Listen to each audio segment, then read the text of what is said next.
क्या जिस वक्त देश के नेता प्रतिपक्ष यानी कि राहुल गांधी वोट चोरी के खिलाफ सड़क पर उतरने की योजना बना रहे हैं, सड़क से लेकर संसद तक ज्ञानेश कुमार को घेरने की योजना पर विपक्ष काम करने उतर चला है, उसी वक्त पर राहुल गांधी को चारों तरफ से घेरने की कोशिश की जा रही है क्या? और क्या इसमें विधायिका, कार्यपालिका और न्यायपालिका तीनों ने हाथ मिला लिए हैं क्या? अब यह सवाल क्यों? कल की तारीख में खबर आई थी, कई लोगों ने वो खबर चलाई कि राहुल गांधी को राउस एवेन्यू कोर्ट से बड़ी राहत मिली। मैंने उस खबर से दूरी बनाए रखी, नहीं बताया आपको, क्योंकि उस खबर के मायने मेरी समझ में आ रहे थे।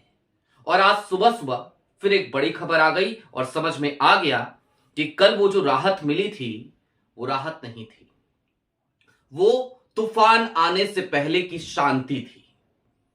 दोस्तों, आज अंत तक इस वीडियो में इसलिए बने रहिएगा ताकि आपको सत्ता का तो चरित्र दिखे ही, आज की तारीख में संस्थाओं का हर दिन, हर गुजरते दिन गिरता हुआ चरित्र नजर आए।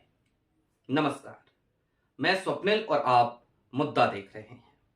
दोस्तों, आगे बढ़े उससे पहले वही छोटी सी अपील। मुद्दा इन दिनों एक गंभीर आर्थिक संकट से जूझ रहा है।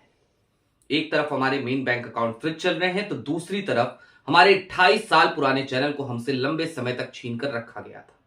ऐसे में डे टू डे ऑपरेशंस में मुद्दा को कुछ मुश्किलों का सामना करना पड़ता है, लिहाजा आप चाहें तो छोटी छोटी मदद मुद्दा की जरूर कीजिएगा। अब आगे बढ़ते हैं और सबसे पहले आपको बारी बारी से मैं सिर्फ दो खबरें दिखाना चाहता हूं। एक कल की खबर देखिए अपनी स्क्रीन पर।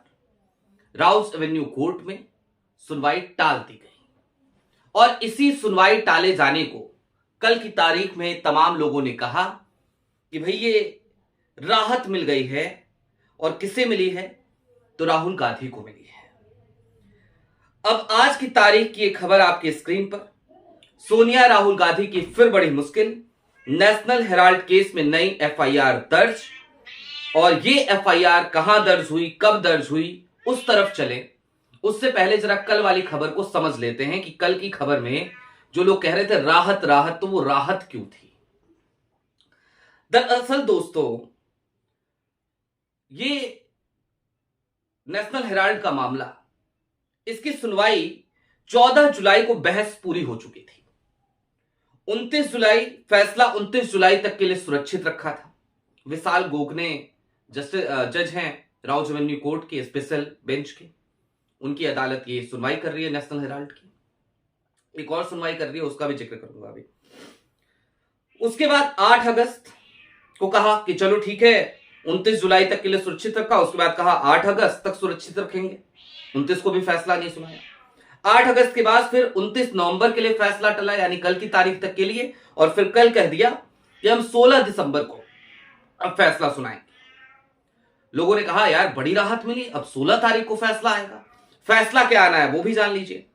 तो फैसला ये आना है दोस्तों इसमें कि नेशनल हेराल्ड केस में राहुल गांधी और सोनिया गांधी को समन किया जाए या फिर कि ना किया जाए, ये फैसला आना है।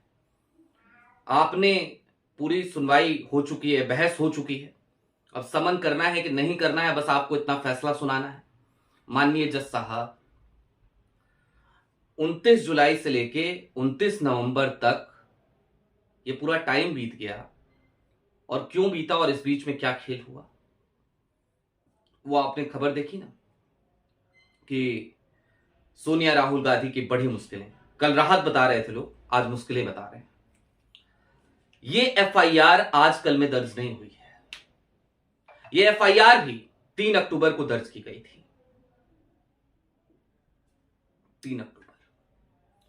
3 अक्टूबर को दिल्ली पुलिस की आर्थिक अपराध शाखा, यानी कि शाह साहब के अंडर में जो दिल्ली पुलिस काम करती है, अमित शाह साहब के अंडर में, उसकी आर्थिक अपराध शाखा ने एक नया मामला, फ्रेश मामला दर्ज कर लिया है। और इसका मतलब समझते हैं आप? नए सिरे से सुनवाई होगी, नए सिरे से चार्जशीट दाखिल होगी, नए सिरे से समन होगा, नए सिरे से जमानत लेनी पड़ेगी। समझ रहे हैं आप इसका मतलब? नए सिरे से जमानत लेनी पड़ेगी। याद है आपको नेशनल हेराल्ड केस में तकरीबन 40-45 घंटे से ज्यादा की पूछताछ राहुल गांधी से हो चुकी है। अगर मैं गलत नहीं हूं तो 40-45, और हो सकता है इससे ज्यादा ही हुई हो। सोनिया गांधी से भी तकरीबन 1 से 1.5 दिन की पूछताछ हो चुकी है इस पूरे मामले में। और इतनी सारी पूछताछ जो हुई थी, जो ईडी ने करी थी, अब आर्थिक अपराध शाखा ने जो एफआईआर दर्ज करी है उसमें नए सिरे से ये सारे काम किए जाएंगे। अब आप समझ रहे हैं मैंने क्यों कहा कि ज्ञानेश कुमार को बचाने के लिए शाह की पुलिस मैदान में उतर आई। शाह की पुलिस, मामला क्या? वही नेशनल हेराल्ड। क्या है नेशनल हेराल्ड में? 1 रुपए इधर से उधर नहीं गए। 1 रुपए जो नेशनल हेराल्ड की संपत्तियां थी, वो संपत्तियां किसी व्यक्ति के पास ट्रांसफर नहीं हो गई, किसी व्यक्ति को उसका स्वामित्व नहीं मिल गया, लेकिन उसके बावजूद इसे अपराध करार दिया गया। पीएमएलए के तहत, prevention of money laundering act के तहत इतना गंभीर अपराध, और इतने गंभीर अपराधी बना दिए गए राहुल गांधी, सोनिया गांधी, सैम पित्रोदा, सुमन साहब, सब एक झटके में। दोस्तों अब कुछ चीजें और समझिए, ये क्रोनोलॉजी समझना बहुत जरूरी है। देखिए 1 दिसंबर की तारीख बहुत मायने रखती थी। 1 दिसंबर से इस देश में संसद में विंटर सेशन की शुरुआत हो रही है, शीतकालीन सत्र की। विपक्ष की अपनी योजनाएं हैं। विपक्ष शीतकालीन सत्र के दौरान कभी तो ये बातें चल रही हैं कि ज्ञानेश कुमार के खिलाफ महाभियोग भी लेके आया जाएगा। दूसरा, इसी विंटर सेशन के दौरान 1 तारीख से 19 तारीख तक, 19 दिसंबर तक ये विंटर सेशन चलना है। इसी दरमियान ज्ञानेश कुमार, वोट चोरी, इन सब पे तो बात होगी, खूब हंगामे होंगे, ये तो तय है। लेकिन 14 दिसंबर की तारीख आ जाए इसी विंटर सेशन के दौरान, राहुल गांधी रामलीला मैदान में होंगे, मल्लिकार्जुन खड़गे होंगे, हो सकता है विपक्ष के और भी नेता आ जाएं। वोट चोरी को लेकर एक बड़ी रैली, लाखों लोग उस दिन उतरेंगे, आसपास की सड़कें जाम हो जाएंगी। वो एक कारनामा कांग्रेस उस दिन करने जा रही है। और इन सब से होगा क्या? तो इन सब से होगा ये कि शाह साहब के दुलारे यानी कि ज्ञानेश कुमार, उनकी बड़ी फजीहत होगी, जनता के बीच बातें होंगी। तो उन तमाम चीजों को डाइवर्ट करने के लिए क्या किया जा सकता था? क्या किया जा सकता था? सोचिए जरा। तो जो किया जा सकता था वो किया जा रहा है। 14 तारीख को वो जो रैली होगी, उसके ठीक बाद 16 दिसंबर को राउज एवेन्यू कोर्ट में फिर से सुनवाई होगी और उस बात पे फैसला आएगा नेशनल हेराल्ड वाले मामले पे। लेकिन अब तक उसे टाला क्यों गया? यदि आपको यह समझना हो तो फिर आप क्रोनोलॉजी समझिएगा। कि क्रोनोलॉजी यही है कि उसको बार बार उस फैसले को टाला जाता रहा और आज की तारीख में मामला यहां तक आ गया कि 3 अक्टूबर की तारीख एक नई एफआईआर दर्ज हो गई थी, किसी को पता ही नहीं था। और ये विशाल गोगने साहब, चलते चलते बता दूं आपको, विशाल गोगने साहब वही राउज एवेन्यू कोर्ट के जज हैं जिनको लेकर राबड़ी देवी, लालू यादव की फैमिली, उन्होंने भी एक याचिका लगाई कि ये जो जज साहब है ना, ये पूर्वाग्रह से ग्रसित हैं, लिहाजा हमारा जो केस है, हमारे पूरे परिवार का जो केस है, वो इनकी अदालत से हटा दिया जाए, किसी और बेंच में ट्रांसफर कर दिया जाए।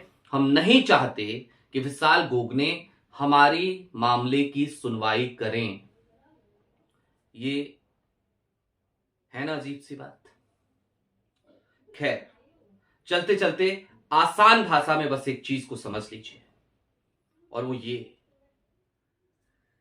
कि एन केन प्रकारेण चारों तरफ से आज की तारीख में विपक्ष पे सिकंजा कसने की कोशिश की जा रही है। और ऐसा इसलिए भी क्योंकि विपक्ष हार पे हार, हार पे हार, हर गुजरते दिन, हर गुजरते चुनाव एक नई हार के बाद भी हार मानकर बैठने को तैयार नहीं है। खास तौर पर अगर राहुल गांधी की बात की जाए तो वो इतने चुनाव हार चुके हैं और अब उनको वो क्रोनोलॉजी कुछ समझ में आ गई है कि चुनाव ऐसे जीते भी नहीं जा सकते जिस तरीके से चुनाव चल रहे हैं। खैर, कांग्रेस की अपनी खामियां भी हैं, उस पर हम यदा कदा बात करते हैं, लेकिन सिस्टम की भी खामियां हैं, चुनाव आयोग की निष्पक्षता की भी बात है। उन सब के बीच वो हार मान के बैठने को तैयार नहीं है। तो फिर जब हार मान के बैठेंगे नहीं तो शिकंजा कसने की जरूरत है, वो कसा जा रहा है और उसके लिए जो कुछ भी करना पड़े वो किया जा रहा है। वो सब आपके सामने है। आपकी क्या राय है कमेंट बॉक्स में जरूर बताइएगा। अभी के लिए दीजिए इजाजत। ऐसे ही तमाम अपडेट्स, तमाम डेवलपमेंट्स के लिए जुड़े रहिए मुद्दा के साथ। चलते चलते फिर वही अपील, चैनल पे नए हो सब्सक्राइब करते हुए जाइएगा। सक्षम हो छोटी छोटी मदद जरूर कीजिएगा। बहुत शुक्रिया।